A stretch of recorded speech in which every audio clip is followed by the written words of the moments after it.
Welcome back everyone to the Sim Racing Show. It's a great episode for you today. Loads of news, honest reviews and analysis, and also some discounts for you. So stay tuned for that. But today we're going to be diving first into the RENNSPORT console announcement, which was supposed to get us all hyped. But let's be real, most of the sim racing community isn't buying it. Many players see this as nothing more than a desperate move from RENNSPORT to try and stay relevant after clearly struggling on PC. The comment sections are lit up with criticism from worries about player engagement to serious doubts about their new publisher Nacon. Honestly, some players are already calling RENNSPORT dead before it even hits consoles.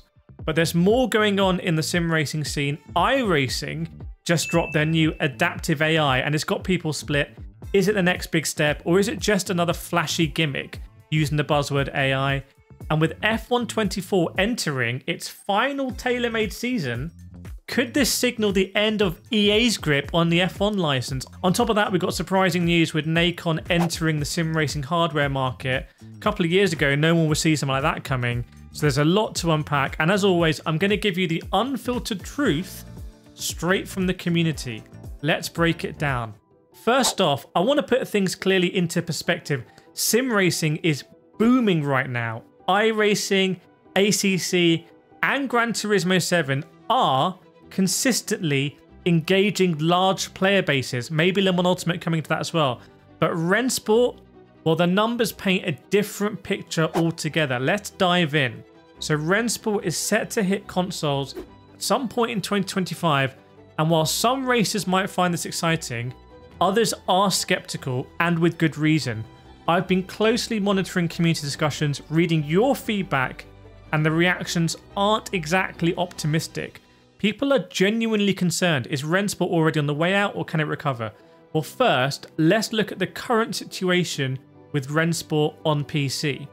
Because there's many in the community that have noted that RENNSPORT's player engagement is significantly lower than other major sim racing games. In fact, someone put it really bluntly, is RENNSPORT even doing anything? I never hear anything going on and it's boring to play, but it has potential. So for me, that reflects the kind of general sentiment about RENNSPORT. It just hasn't provided enough substance to keep players interested. And I really like the driving in RENNSPORT. I think it brings a Gran Turismo-esque experience to PC with a real side-by-side great multiplayer feeling.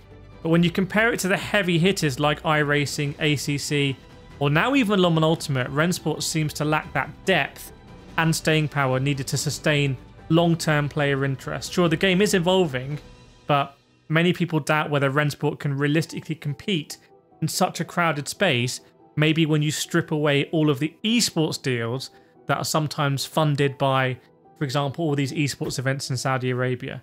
Things got even shakier with the announcement of the new publisher Nacon. Given Nacon's recent track record, the partnership is making some of the community uneasy. If you remember Test Drive Unlimited Solar Crown, I do. I spent $100 on the pre-order, which I'm going to come on to later. That was a Nacon project and it didn't exactly impress, although it is getting a lot better.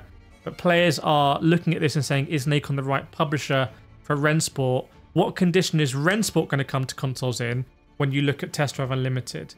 So someone said, for anyone who doesn't know, Nacon are known to push out shovelware into the market.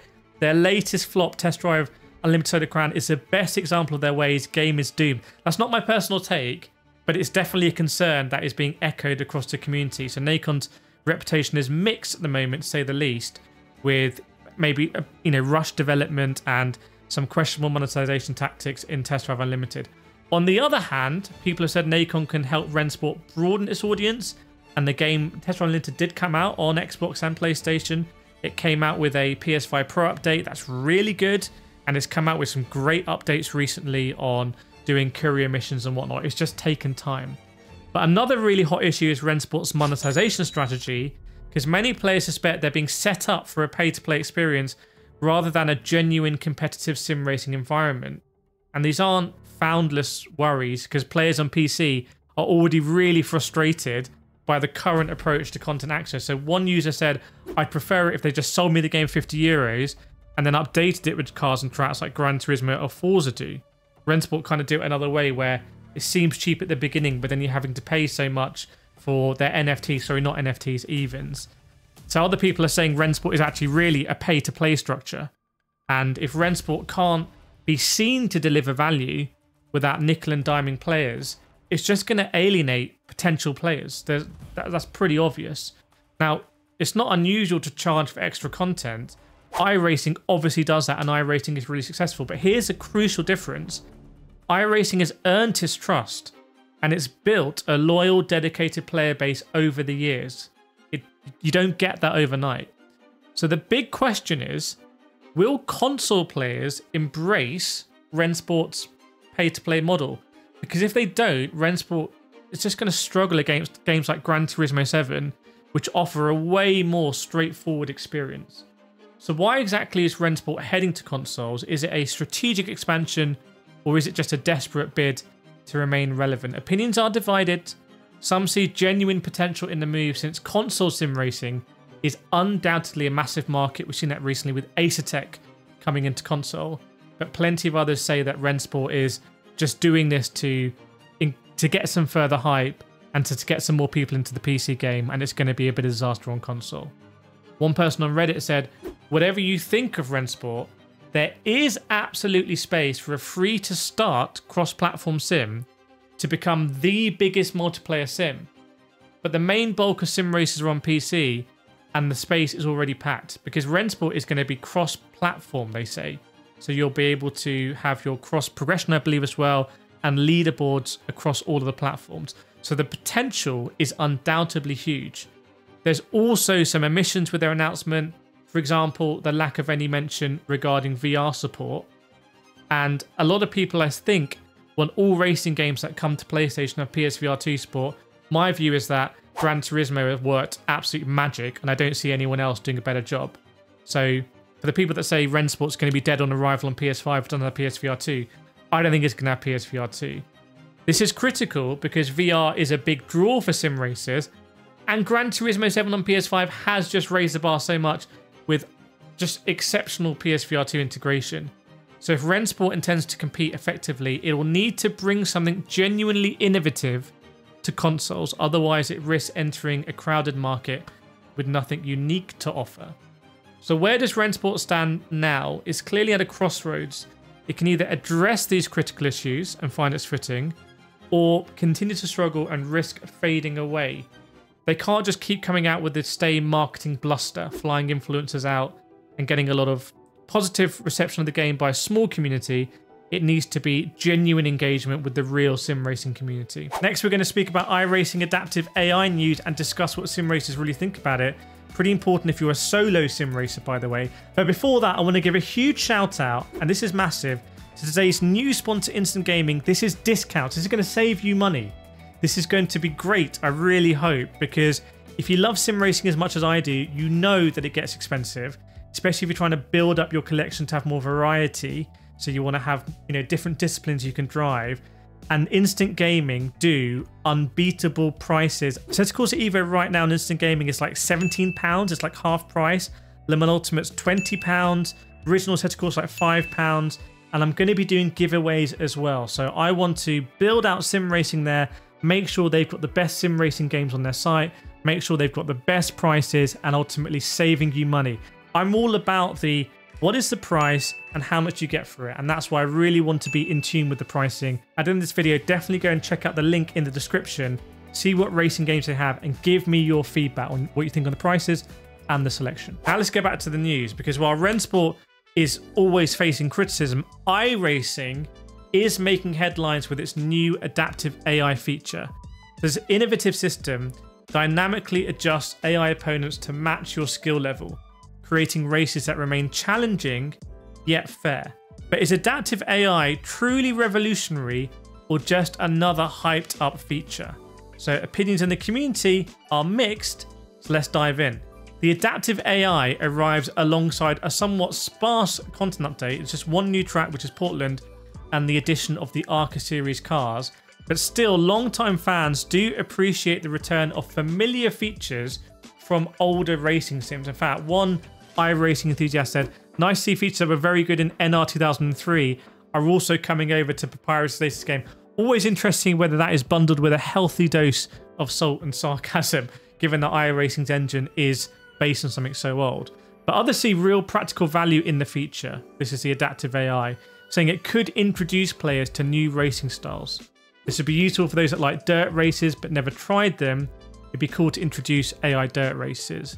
Many also see adaptive AI as an excellent training tool.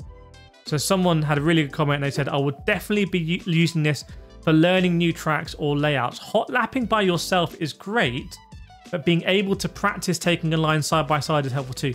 Great comment. Exactly. This kind of sparring. We've seen Gran Turismo 7 do it with Sophie on console.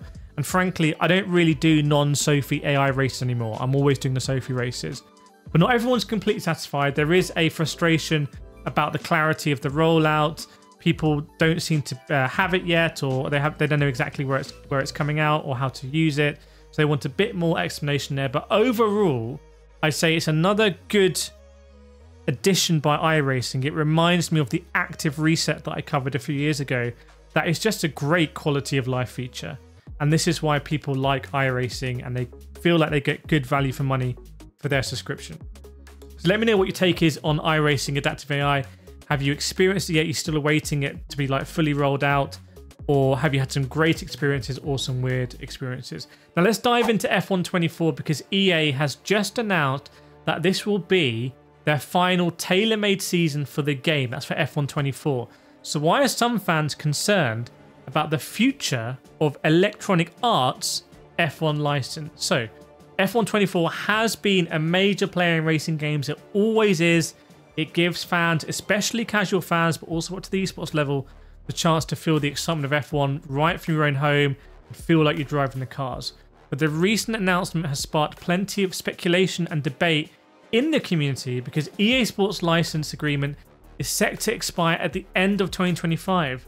And fans are wondering if EA is going to renew that contract or if another developer might take over. And opinions about F1 24 are really varied because some players really like the game having very realistic graphics and visual details, but a lot of people are critical of the handling mechanics, online multiplayer.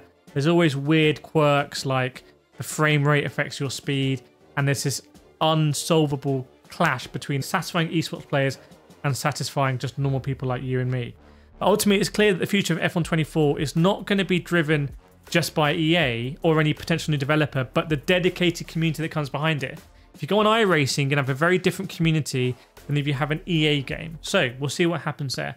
Now let's switch gears a little bit, talk about R Factor 2, because it's been pretty quiet lately on the R Factor 2 front. They've been losing content rather than gaining it, but there has been some surprising news that's caught people off guard, which is R Factor 2 just released a surprise update adding some Formula E content, including some fresh liveries. It's a free update and it includes some minor track refreshes. I was actually part of the Formula E esports a couple of years ago where I raced at the London E-Prix finals and I didn't win. I also raced in Italy and Germany and it was a great experience.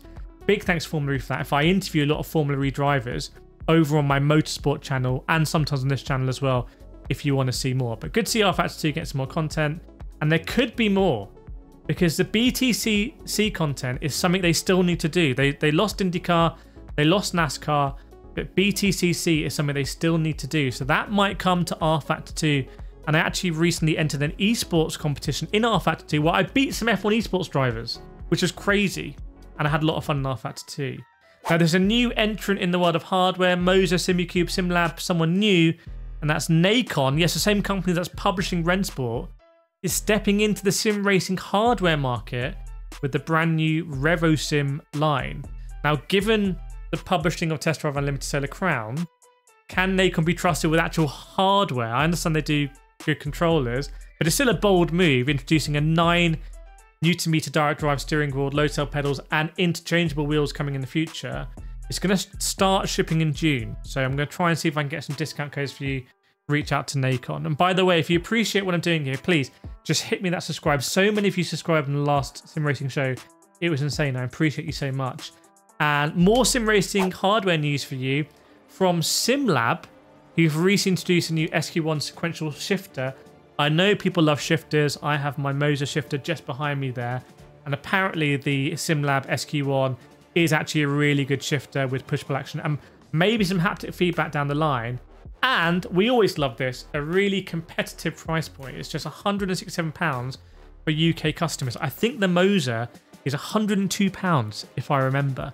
So lots of hardware coming, still lots of content, including with Max Verstappen's steering wheel. This is Max Verstappen's steering wheel, and so much good content coming out for you. So yes, please do follow if you enjoyed it.